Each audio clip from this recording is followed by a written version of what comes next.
우리가 오늘 본문 누가복음 17장 11절에서 19절 말씀 중심으로 하나님의 말씀을 묵상하며 교훈을 받고 있는데요. 첫 번째 우리가 묵상한 말씀은 11절에 예수께서 예루살렘으로 가실 때에 사마리아와 갈릴리 사이로 지나가시다가, 이 말씀 중에 헬라어로 사마리아와 갈릴리 사이로, 이 말씀을 첫 번째로 우리가 묵상하였습니다. 여러분, 지금 우리가 이 17장 11절 요 한 절을 제가 여러분들에게 묵상했다고 설교했는데, 이 11절 상반절에 예수께서 예루살렘으로 가실 때, 그러니까 이 사마리아와 갈릴리 사이로 왜 의도적으로 일부러 가셨느냐, 12절에 한 마을에 들어가셨다, 찾아가셨다, 거기에 10명의 나병 환자가 있었다. 요렇게만 우리가 지금 본문 말씀을 첫 번째 묵상했지만, 좀 더 큰 그림에서는 11절 상반절에 예수께서 뭐요? 예루살렘으로 가실 때에, 그러니까 북쪽에서 남쪽 예루살렘으로 가실 때라는 이 큰 그림, 예루살렘에 나귀 새끼 타시고 입성하셔서 그냥 고난당하시고 죽으시고 부활하시는, 그러니까 예수님이 죽기까지 생명을 다하여, 빌립보서 2장 뭐였죠? 아버지의 뜻에 순종하셨다. 그러면 그 순종하시는 예수님을 오늘 본문 17장 11절에 이 사마리아와 갈릴리 사이로 한 마을 나병 환자 10명, 그것만 생각하신 게 아니라 그 다음에 나오는 이야기, 그 시퀀스, 순서가 있습니다. 그 순서 중에 예를 들자면 한 맹인을 치유하십니다. 그 다음에 삭개오를 구원하십니다. 이런 성경 이야기 단락이 나오는데, 그 단락, 지금 나병 환자 10명이 깨끗함을 받다, 요 한 단락만 지금 우리가 묵상하지만 11절 상반절에 예루살렘으로 가실 때에, 죽으러 가실 때의 십자가, 죽기까지 계속해서 사역하시는 모습이 나오거든요. 그 사역하시는 모습 속에서 나병 환자 10명 중에 한 명 이방인 사마리아만 돌아왔다, 감사하고 하나님께 영광 돌렸다, 10명이 치유함을 받았는데 한 명만 돌아왔다, 그 한 명이 누구냐? 이방인이었다. 그러면 9명은 유대인일 가능성이 많다. 왜냐하면 나병이란 고통으로 한 공동체가 이루어졌으니까. 근데 여기서 중요한 거는 예루살렘으로 가서 죽으실 때까지 한 명 사마리아는 돌아와서 감사의 영광 돌 때 뭐죠? 나병만 치유받은 게 아니라 뭐죠? 구원을 받아요. 삭개오도 구원받고 한 명인도 이거 보면은 끝까지 복음 전파, 구원, 영혼 구원 사역에 있어서 예루살렘으로 가실 때에 가는 과정에 나병 환자 갈릴리 사마리아 사이로 버려진 땅에 버려진 이 나환자촌에 의도적으로 찾아가셔서, 그러니까 여러분, 감사한 거는 7월 마지막 넷째 주일부터 이제 매달 마지막 주에, 넷째 주에 이 양로원 사역, 그럼 목적이 뭐죠? 예루살렘으로 가실 때 예루살렘이 다 찾아가신 그룹이나 사람들 뭐죠? 영혼 구원이었어요.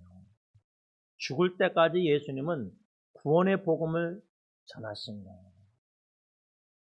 이 첫 번째가 11절 사마리아와 갈릴리 사이로, 두 번째 우리가 묵상한 것은 12절에 한 마을에 들어가시니 나병 환자 10명이 예수를 만나 멀리 서서, 여러분, 10명 나병 환자가요, 그 국경의 완충지대, 버려진 땅에 유대인이든 사마리아든 자기 동족들이 지나가지도 않는 그곳에 이 전염성, 나병 환자 병 자체에 전염이 있는지 없는지, 이거보다 종교적으로 이 사람들은 부정한 사람들이다. unclean. 죄의 결과로 나병이 걸려서 예를 들면 부정한 사람들이다 하면은 지난주 토요일날 우리가 배웠죠. 두 번째 묵상한 게 뭐였죠? 나병에 대해서 우리가 묵상했잖아요. 레프로스, 레퍼, 문둥병, 그렇죠? 근데 그 문둥병을 세 가지로 우리가 생각했는데 그 세 가지를 현대 영적 나병에 적용하자 할 때 의학적으로 나병이 뭔가 피부가 벗겨지다, 뭐 문자적으로 혐오스럽다, 전염성이 있으니까 그거보다 부정한 사람들이니까 그러니까 멀리 서서 그 말은 예수님이 그들에게 멀리 서서 있는 게 아니라 그들이 예수님께 가까이 못 온 거예요.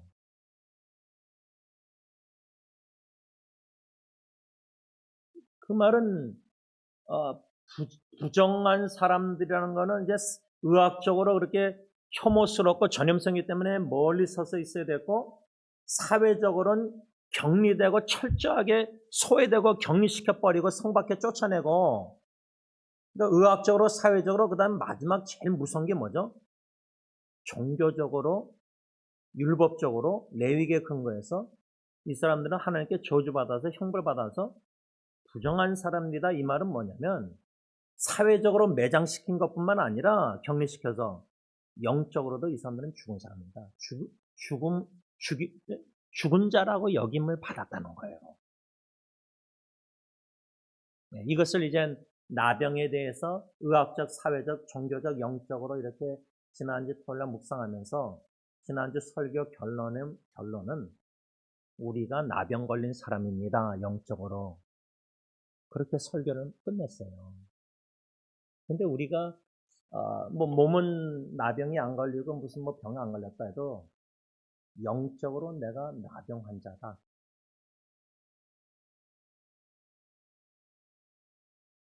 저 사람들 사회적으로, 종교적으로, 영적으로, 의학적으로 저 사람들은 뭐 소돔 가고 말 여러 가지 여러분들 뭐 죄로 여기면서 내가 그 사람들을 멀리하는 거예요.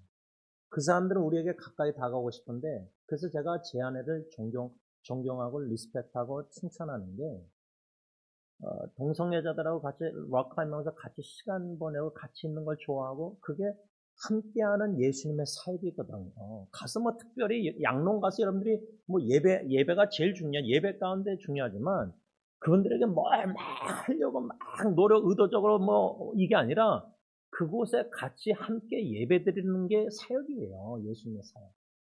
제가 참, 그, 예은이, 인도 선교 파송 샌드오프라 그래서, 피를 끝나자마자 이제 제가 애나임에 갔는데, 저는 양복 입고 갔는데, 본당에서 교인들이 다 모여서 예은이하고 같이 가는 그 이디오피안 자매하고 이렇게 예배드리고 안수기도 하고 파송하는 줄 알았어요. 근데 주차장 갔는데 아무 차도 별로 뭐 몇 대밖에 없고 그냥 바깥에 소파에만 네다섯 명밖에 안 앉아 있더라고요. 알고 봤더니 그게 다예요. 거창하게 파송 예배 안 드리더라고요. 근데 보니까 짧은 바지 입고 뭐 그냥 모자 쓰고 그래서 난 청년인 줄 알았더니 목사님이더라고요. 대학교 담당.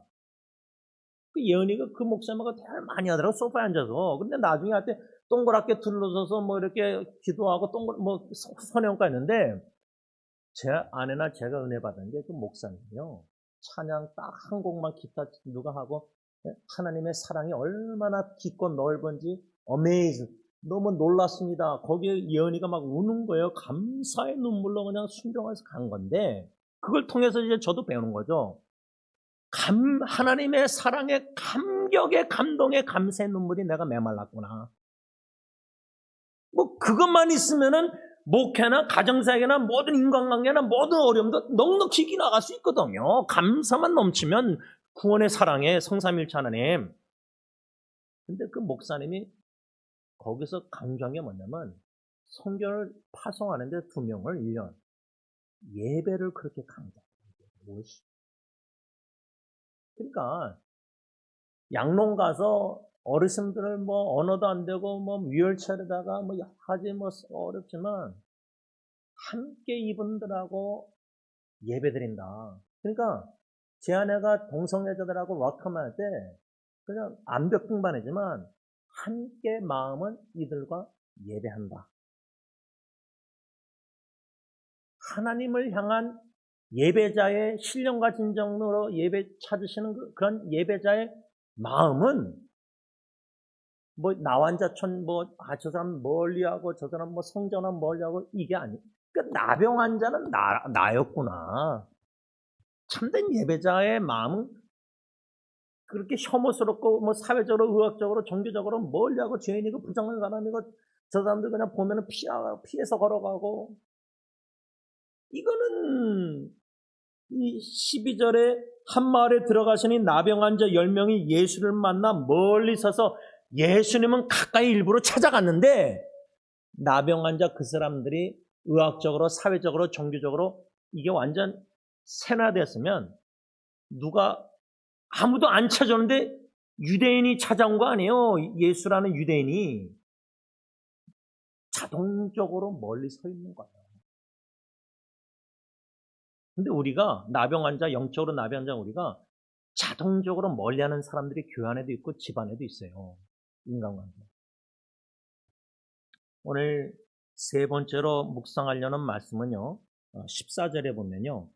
보시고 예수님이 그 소리를 높여 선생님, 예수 선생님이 우리를 불쌍히 여기소서. 여러분 바리새인과 세리가 성전에 올라가서 기도하는 말씀 누가복음 세리는 멀리 구석대기에 그 이방인 뜰인지 거기서 가슴을 치면서 나는 하나님이여 불쌍히 여기서 나는 죄인으로서이다. 제가 그 말씀 누가복음 묵상하다 은혜 받으면서 계속해서 진짜 표면적으로 아니라 내면적으로 가슴을 치면서 통곡기도 진짜 나는 죄인으로서이다. 하나님 불쌍히 여기서 불쌍히 여겨달라는 기도가 나와야 되냐. Have mercy on me. 바리새인처럼 자랑하고 내세울 기도가 어디 있습니까?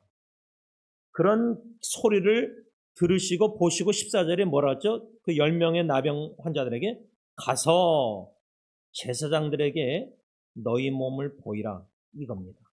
제가 세 번째로 헬라어나 한국 성경 묵상하다가 왜 예수님은 그들을 안수기도해서 나병을 깨끗이 치유하시지 않고 가서 제사장들에게 너희 몸을 보이라 말씀하셨을까? 이 의문이 드는 거예요. 여러분 성경 읽고 묵상하고 성경 공부 설교 들을 때 그냥 그대로 주입식으로 들으면은 이 하나님이 주신 사고력, reason, 논리, 사고력, 지성 이거를 키우지 못해요.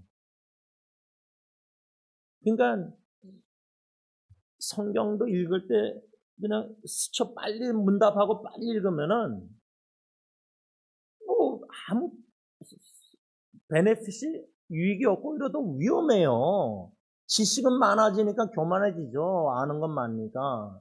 따지죠. 저 설교, 저 성경 공부 맞나? 내 신앙관이 너무 뚜렷하고 배울 자세가 안 되잖아요. 그러니까 성경 읽다가 왜 다른 성경 공관복음, 사복음서는 자꾸만 이렇게 치유하시고 만져주시고 어쩌고저쩌고 눈도 발라서 맹인 실로암 이렇게 다 가서 씻으라. 그러니까 예수님의 행하심이 똑같지 않고 다 다르잖아요. 근데 여기서는 왜 만져주셔서 좀 나병을 안수기도 하든지 치유해 주시고 가라 그러지? 왜 그냥 가서 제사장에게 너희 몸을 보여. 여러분, 이거는요, 10명 나병 환자 입장에서 이 명령은 명철을 의지하면 잠언 3장 5절 6절 인도의 확신구절 뭐죠? 하나님을 신뢰하라.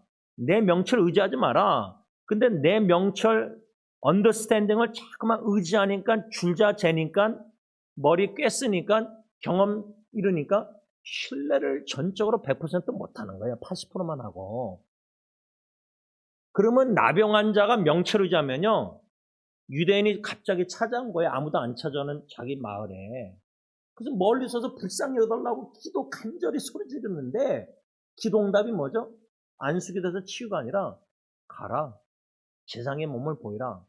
아니 예수님도 멀리 서서 소리 질렀는데 제사장에게 가까이 가라? 제사장은 무슨 판정을 내렸죠? unclean, 너는 더럽다. 그래서 성 밖에 쫓겨난 거 아니에요. 그럼 지금 말하면 법원에서 판사가 재판장이 넌 죄인이니까 감옥 무기징역이다. 근데 예수님이 감옥 선교하면서 찾아와서 너 재판장에게 가서 너 내 몸을 보이라. 그러면 재판장에서 너 몸은 더럽고 추하고 내가 너 몸을 죄 때문에 몸이 더러워졌으니까 너는 무기징역 때렸는데 그럼 판사에게 내 몸을 가서 보이라. 재판장에 그걸 보여라. 이거 순종하겠습니까? 우리 안 해요. 안 가요. 가라 그래도 안 가요. 예를 들자면 여러분 요나 선자요. 요나 선자에게 니느웨로 가라. 일어나서 가라. 요나서 1장 2절. 신학자들이 왜 안 가고 반대 방향으로 도망갔느냐? 뭐 번아웃, 탈진됐다. 선자가 지쳤다.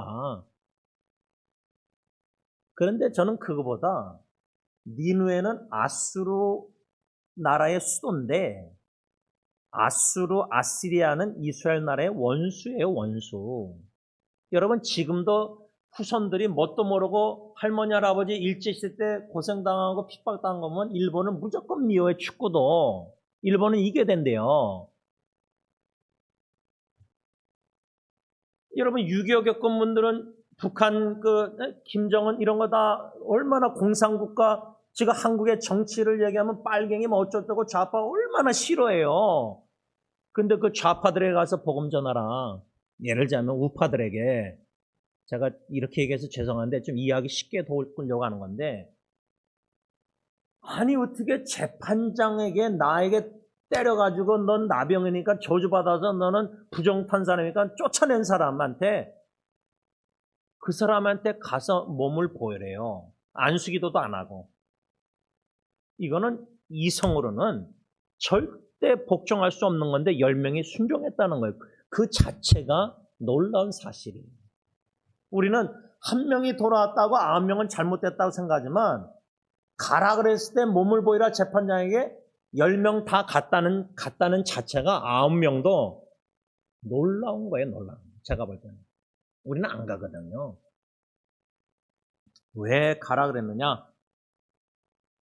그 이유는 당시 이스라엘 사회에서 나병 환자가 병이 나았다고 해서 마음대로 집이나 사회로 돌아갈 수가 없었고 제사장만이 가진 율법의 준수가 뭐냐면 사회 복귀 판정권이 있었다. 이 말은 뭐냐면 구약 레위기 13장과 14장에 따르면 피부병이 나았는지 나병 최종적으로 확인하고 당신은 클린, 정하다, 깨끗하다 공식 선언할 수 있는 유일한 존재가 제사장뿐이었다는 겁니다.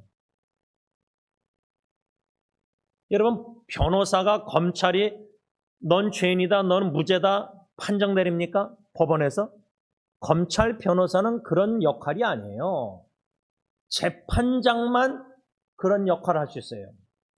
그렇게 생각하면 제사장만이 당신은 깨끗하다 판정을 내려줘야 율법대로 그 나병 환자들이 정함을 받아서 어떡하죠? 자기 집안으로 단절된 가정관계에도 회복이 되고 버려진 사회, 자기 유대인 사마리아 사회에서 버려진 바 됐지 쫓겨난 바 된 거 아니에요. 다시 사회원이 복직이 될 수 있다는 거예요. 복귀. 그 결정권이 율법에 의해서 제사장만이 가지고 있었다는 거예요. 그래서 예수님이 제사장에 가서 내 몸을 보여라. 그렇게 말씀하신 거예요. 그런데 사마리아인은 유대 율법을 몰랐다고 치면 만일에 9명이 유대인이었다면은 예수님의 명령, 율법의 근거에서 뭐예요?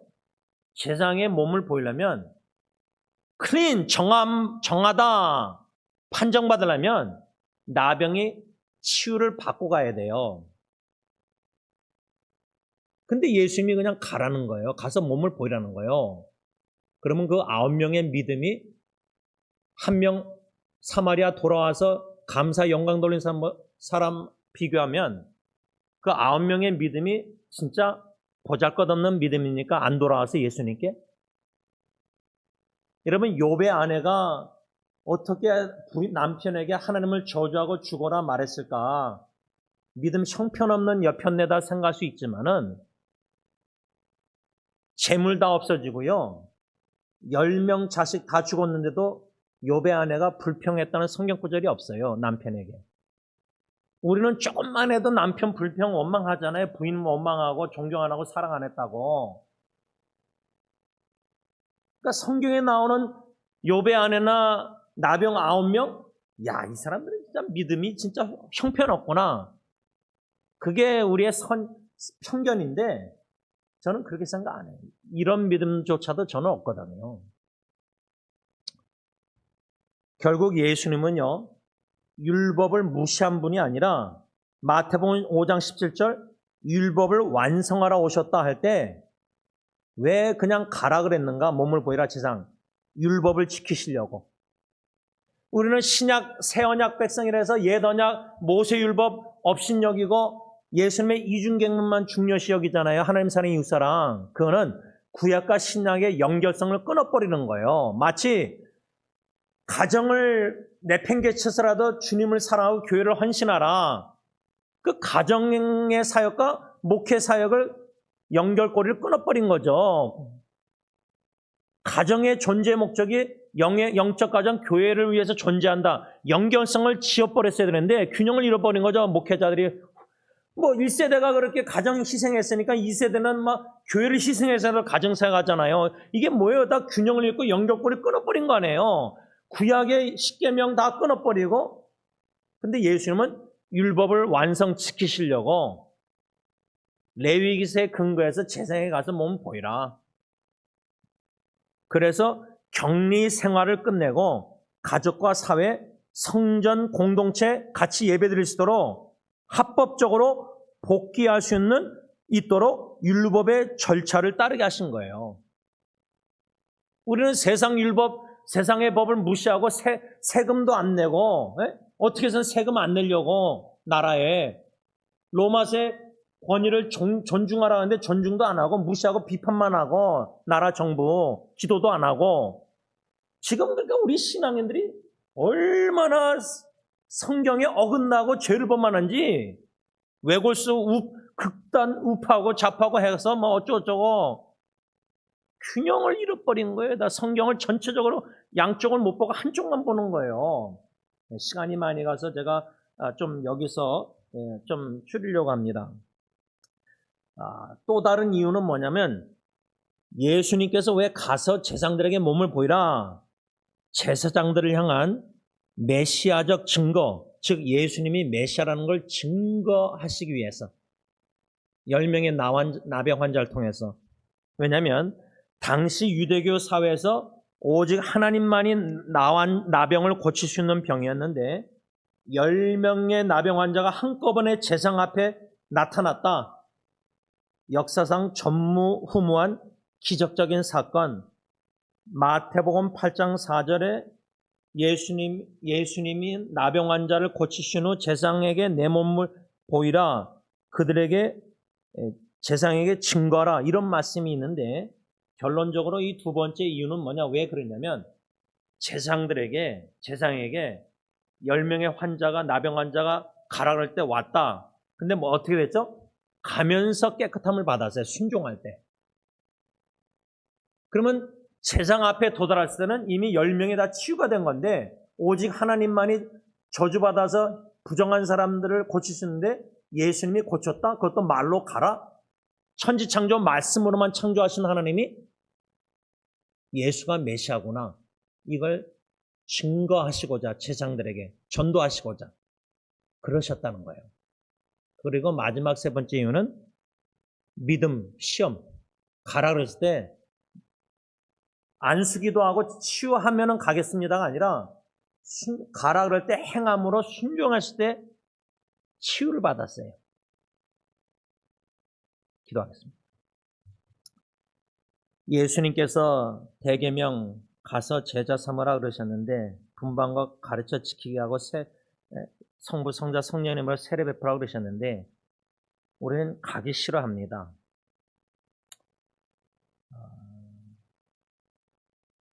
양로원 어르신들, 소외된, 점점 죽음을 향해서 나아가시는 어르신들,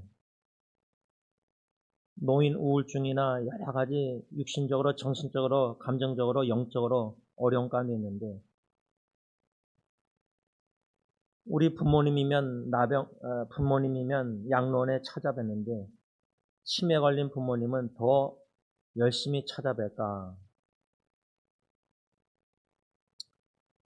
우리의 부부관계, 부모자녀 다 보면은 인간관계 사랑이 이기적이라는데, 내 남편은 이기적이고 내 아내도 이기적이라 하는데, 인간됨 자체가 옛사람 본능은 아주 극심하게 이기적일 수밖에 없습니다. 주님이 가라 그래도 이기적으로, 이성적으로, 논리적으로 지혜라는 내 명철 의지에서 다 재보고 빌립처럼 200데나리온은 부족합니다. 하나님만 보여주면 족합니다. 인업합니다. 우리가 족하다 안 족하다 다 줄자 다 잽니다. 육체의 가시를 옮겨주면 족합니다. 은혜. 그런데 하나님의 답변은 육체 가시 기동답 거절하시고 그대로 환경은 변함없이 똑같고 문제 가정의 교회 현실은 똑같고 내 은혜가 너 지원이에게 족하다. 그렇게 말씀하십니다. 그런데 족한 은혜를 깨닫지 못하고 예은이처럼 감사의 구원의 사랑에 감격의 눈물이 메말랐습니다. 구원의 하나님의 구원의 사랑의 깊이와 넓이 많이를 깨달아 간다면 감동감화 감격의 눈물, 감사의 눈물이라면 힘든 눈물이 아니라 감사의 감동의 감격의 성삼일체 하나님의 하나님 되신과 구원의 사랑에 행하심의 십자가 복음의 감동감화 감사의 눈물이 있으면 차원에서 무조건적으로 사랑하고 섬기고 다 할 텐데, 가라 그러면 갈 텐데, 그 구원의 하나님을 인격적으로 깊이 만나지 못하는 종교생활, 외식하는 생활, 그 사랑을 깊이 넓게 많이 날마다 깨닫지 못하니까 마음의 병에 사랑의 눈물, 사랑에 그게 채워지지 않으니까 불만족, 불평만 자꾸만 하고 수근수근하고 이렇게 종교생활을 하니 신앙의 기쁨이, 즐거움이, 평화가 없고 그냥 해야 되니까 해야 되고 하지 말아야 되니까 안 하려고 하고 율법적인 종교생활에 그저 매너리즘에 빠져서 이렇게 살아가고 있습니다. 구원의 사랑에 감동하며 감사의 눈물 속에서 참 가슴 뜨는 일을 해야 되는데 불붙어서 뜨거운 마음으로 가라 그러면 가야 되는데 믿음으로 가야 되는데 가기 싫고 예루살렘처럼 편안하게 미국에서 목회하고 사역하고 싶습니다. 선교지 가기가 싫습니다. 피곤합니다. 이런 자신의 나병 상태를 생각할 때 하나님 멀리 서서 고개를 들지 못하고 세리처럼 가슴을 치면서 하나님 불쌍히 여기소서. 나는 영적으로 나병 걸린 죄인으로서이다. 예수님의 이름으로 간절히 기도를 올리옵나이다. 아멘.